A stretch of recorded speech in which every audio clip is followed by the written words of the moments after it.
పక్షుల రథసప్తమి వేడుక. రథసప్తమి రోజు అడవి సూర్యకాంతితో ప్రకాశించింది.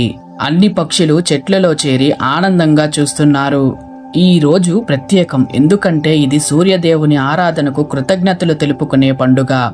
అడవిలో పక్షులన్నీ ఒక చోటికి చేరాయి. అన్ని పక్షుల్లోకెల్లా పెద్దదైన ముసిలిగుడ్ల గుబ ఈ పండుగ వివరాలు అన్ని పక్షులకి తెలియజేసింది.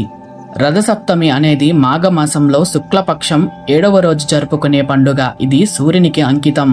సూర్యుడు జీవనానికి శక్తి, ఆరోగ్యం, జ్ఞానం, ధనం మరియు విజయం అందించే దేవుడు.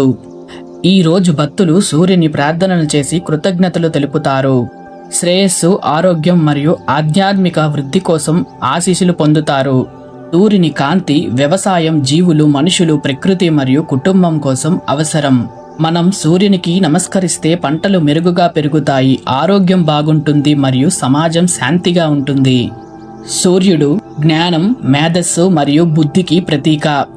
రథసప్తమి ఉత్సవంలో సూర్యుడికి ప్రార్థనలు చేయడం, సూర్య నమస్కారం చేయడం, పసుపు పువ్వులు, నీరు వంటి సమర్పణలు చేయడం ద్వారా మన జీవితంలో నెగిటివిటీ మరియు అజ్ఞానాన్ని తొలగించి విజ్ఞానం మరియు శ్రేయస్సు పొందవచ్చు.